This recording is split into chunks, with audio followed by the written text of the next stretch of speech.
Hello everybody. तो कैसे हैं आप लोग? तो चलिए, आप सभी का स्वागत है आपके अपने YouTube channel institute of education में।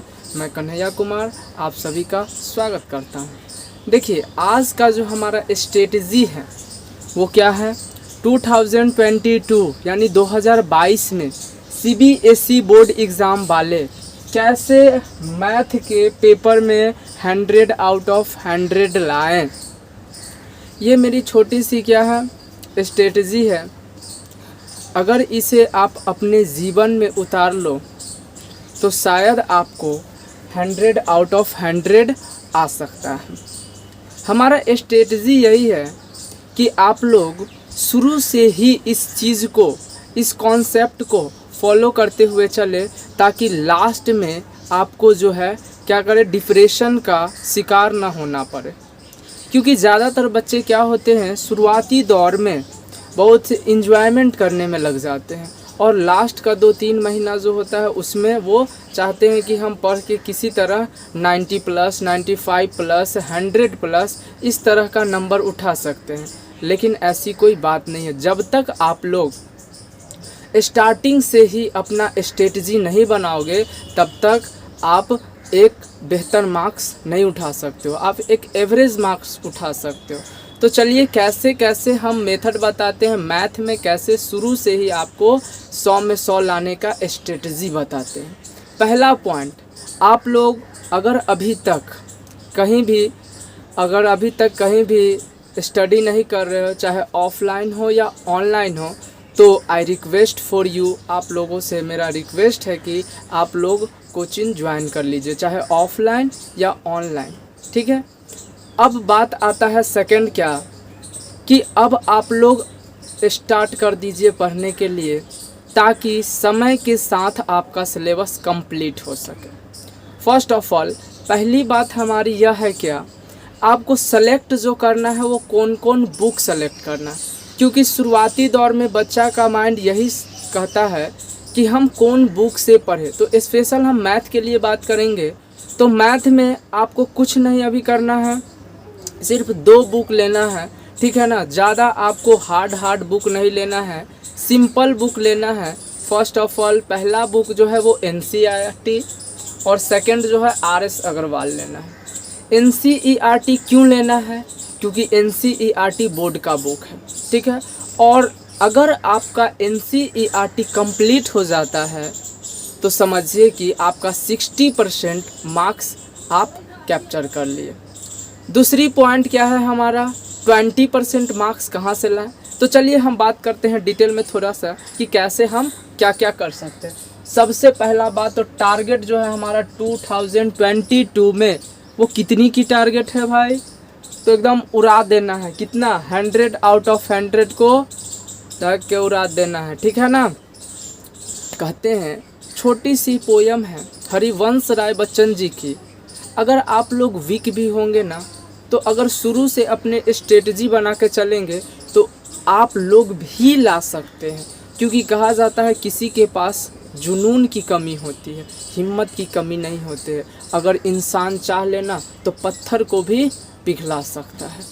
तो देखिए, 2021 में हमारा टारगेट यही है क्या, 2022 में हमारा टारगेट यही है कि मैथ में 100 आउट ऑफ 100 को उड़ा देना है, जैसे उड़ाएं।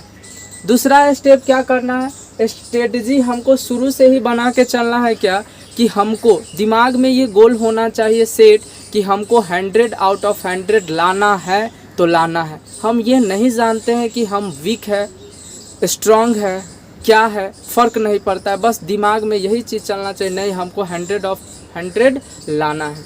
लेकिन इसके लिए आपको हार्ड वर्किंग की भी ज़रूरत पड़ेगी और प्लस उसके साथ साथ स्मार्ट वर्किंग की भी ज़रूरत पड़ेगी। सेकेंड बात है, हमको कौन कौन सी बुक चाहिए। तो सबसे पहले आप एक RS अग्रवाल का बुक ले लीजिए और दूसरा NCERT। RS अग्रवाल का बुक में होता क्या है, आपको एकदम बेसिक लेवल दिया रहेगा और धीरे धीरे आपका लेवल बढ़ा देगा। आपका मन है तो RD शर्मा भी उठा सकते हैं, लेकिन सिंपल अगर शुरुआत दौर में अगर आपको लगता है कि हार्ड होगा, तो आप आर.एस. अग्रवाल का बुक उठाइए और वहाँ से आप बनाना शुरू कीजिए। क्यों? क्योंकि उसमें बेसिक लेवल से रहता है और धीरे धीरे क्वेश्चन का लेवल जो है ऊपर की तरफ उठाता है। और हाँ, जो चैप्टर आपका हो गया उस चैप्टर में क्या कीजिए, आप एनसीईआरटी खोलिए और फिर आप एनसीईआरटी का वो चैप्टर बनाना शुरू कर दीजिए, सिंपल। और जब आपका आर.एस. सवाल बन जाएगा, एनसीईआरटी बन जाएगा, तो आर.एस. अग्रवाल का जो होता है एमसीक्यू क्वेश्चन, वो बहुत ही लॉजिकल क्वेश्चन होता है, उसको आप सॉल्व करने की कोशिश करें या चेक करें कि हमें ये चीज़ समझ में आई है कि नहीं। और साथ में आप प्रीवियस ईयर का क्वेश्चन देखिए कि जो इस चैप्टर से, इस टॉपिक से जो वीवीआई क्वेश्चन है उसको सॉल्व करने की कोशिश करें, ठीक है। ये है हमारी बात। Second, NCERT RS. अग्रवाल में आपको बनाना क्या है, एग्जाम्पल और एमसीक्यू। क्योंकि देखा गया है कि जो आर.एस. अग्रवाल का एग्जाम्पल होता है वो एनसीईआरटी का, ठीक है ना। अगर आप लोग कभी मिला लीजिएगा, जो ज़्यादातर जो क्वेश्चन होते हैं आर.एस. अग्रवाल का एग्जाम्पल, वो एनसीईआरटी का एक्सरसाइज या एग्जाम्पल का ही क्वेश्चन होता है। इसलिए हम बोल रहे हैं आर.एस. अग्रवाल को फॉलो करने के लिए, ठीक है। क्योंकि इसमें जो है एनसीईआरटी का सारा क्वेश्चन लगभग कैप्चर हो जाता है, जिससे बेनिफिट होता है आप लोगों को। साथ में क्या है स्ट्रेटजी हमारा कि आर.एस. अग्रवाल कंप्लीट करना है, एनसीईआरटी कंप्लीट करना है और प्रीवियस ईयर 10 ईयर्स का कंप्लीट करना है, 10 ईयर का प्रीवियस ईयर कंप्लीट करना है। और अगर आप प्रीवियस ईयर कंप्लीट कर लेते हो तो आपको पता चल जाएगा क्या कि हमारा जो है वो किस लेवल का तैयारी हो रहा है, क्या हम जो पढ़ रहे हैं उससे हमारा क्वेश्चन सॉल्व हो सकता है कि नहीं हो सकता। 10 ईयर का पेपर यही बताता है कि वो बोर्ड का क्वेश्चन होता है और आप उस बोर्ड को क्वेश्चन को सॉल्व कर पाते हो कि नहीं कर पाते हो, ठीक है। यही हमारा स्ट्रेटजी रहेगा, सिंपल। क्या क्या हम बोले, सिंपल यही 3 बुक लेना है, आर.एस. अग्रवाल, एनसीईआरटी और प्रीवियस ईयर। आर.एस. अग्रवाल का एक एक एग्जाम्पल आपको बनाना होगा, ठीक है। बहुत ही इम्पोर्टेंट होता है आर.एस. अग्रवाल का एग्जाम्पल। कभी आप बोर्ड का क्वेश्चन उठा के देखना और आर.एस. अग्रवाल का एग्जाम्पल उठा के देखना और एनसीईआरटी का एक्सरसाइज उठा के देखना या एग्जाम्पल उठा के देखना, सारा एक दूसरे से मैच करता है, ठीक है। बहुत ही एनसीईआरटी हमारा बहुत ही इम्पोर्टेंट है। एनसीईआरटी का एक एक क्वेश्चन आपको रटना पड़ेगा, ठीक है। एनसीईआरटी को कम से कम 3 से 4 बार आपको ख़त्म करना पड़ेगा, क्योंकि 100 में 100 का टारगेट हो तो इतना भी आसान नहीं होता है मंजिल को पाना। थोड़ा सा तो हार्ड वर्किंग की ज़रूरत पड़ेगी। मिनिमम अगर आपको मैथ को टाइम देना है तो कम से कम 2 घंटा रेगुलर देना पड़ेगा, और अगर मैक्सिमम की बात करें तो 3 से 4 घंटा ही देना पड़ेगा। हाँ, लेकिन इंजॉयमेंट के साथ, बोरिंग फील नहीं करोगे तब जाके आपका स्ट्रेटजी कंप्लीट होने वाला है। नेक्स्ट बात हमारी आती है क्या कि आखिर शुरुआत कहाँ से करें। तो देखिए, वो तो डिपेंड करेगा आपके कोचिंग वाले टीचर पे। चाहे आप ऑनलाइन मतलब अगर पढ़ना चाहते हो तो आपको ये पता करना होगा कि जो आपको एग्ज़ाम लिया जाएगा, फर्स्ट टर्मिनल एग्ज़ाम या सेकंड टर्मिनल एग्ज़ाम, ठीक है ना, आपका स्कूल में, तो कहाँ से क्वेश्चन पूछता है, फर्स्ट चैप्टर से, सेकंड चैप्टर से, थर्ड चैप्टर से कहाँ से पूछता है, वहीं से आपको क्या करना पड़ेगा, स्टार्ट करना पड़ेगा, ठीक है। यानी जहाँ से आप कोई कोचिंग में पढ़ते तो वहाँ कहाँ से स्टार्ट कर रहा है ये उन पे डिपेंड करता है, ठीक है ना। हाँ, लेकिन मेरे अनुसार फर्स्ट चैप्टर जो है उससे स्टार्ट नहीं करना चाहिए। क्यों?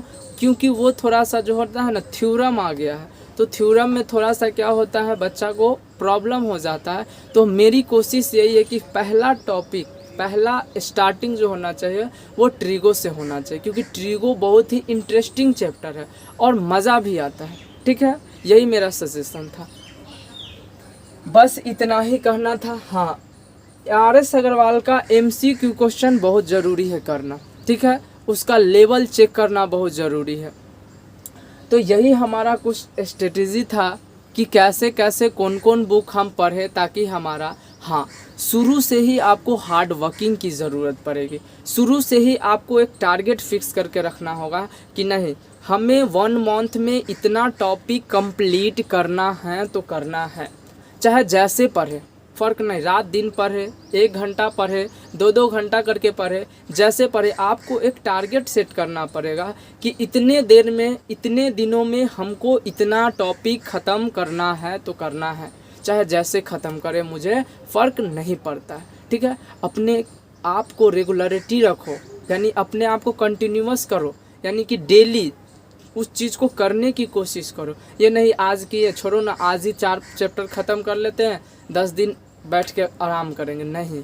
आप एक ही क्वेश्चन बनाओ, बट डेली उस एक क्वेश्चन को बनाते जाओ, बनाते जाओ, बनाते जाओ। मैं तो कहता हूँ कि 6 मंथ के अंदर आप RSवाल और NCERT पहले कंप्लीट कर लीजिए। उसके बाद आप जो है NCERT का बुक लेकर कम से कम जो बाकी 6 महीना बचा है, 4-5 महीना बचा, उसमें 2-3 बार ख़त्म कर दीजिए, फिनिश कर दीजिए NCERT। तब जाके आपको क्या होगा, अच्छे बेहतर नंबर आ सकते हैं। ये नहीं कि नहीं आप इतने मेहनत करोगे, नहीं, आपको हार्ड वर्किंग करनी पड़ेगी, आपको बहुत ही स्ट्रगल करना पड़ेगा, ठीक है ना, आपको बहुत ही मेहनत करना पड़ेगा, तब जाके आपको मैथ में 100 आउट ऑफ 100 आएगा। क्योंकि वहाँ मैथ है, एक पॉइंट भी अगर मिस होगा ना, आपको बहुत सारे टेस्टों को से सामना करना पड़ेगा, तब जाके। और दूसरी बात, आपका कॉपी का रिप्रेजेंटेशन बहुत अच्छी तरह से होना चाहिए, कहीं भी कटिंग नहीं होना चाहिए कॉपी में। इससे क्या होता है, जो एग्जामिनर होते हैं उनका जो होता है माइंड डिफेक्ट हो जाता है, मतलब समझिए गए होंगे मेरी बातों को। तो यही था हमारा सजेशन। अगर आपको और किसी भी चीज़ पे सजेशन चाहिए, मैथ से रिलेटेड, ठीक है, फिज़िक्स से रिलेटेड, तो प्लीज़ कमेंट बॉक्स में कमेंट कीजिएगा। तो अगर आपको मेरा स्ट्रेटजी अच्छा लगे तो प्लीज़ चैनल को लाइक और सब्सक्राइब ज़रूर कर दीजिएगा। आप लोगों से एक रिक्वेस्ट है, क्या, हरिवंश राय बच्चन जी का जो ये पोयम है, छोटा सा है, बोलने की कृपा करूँगा।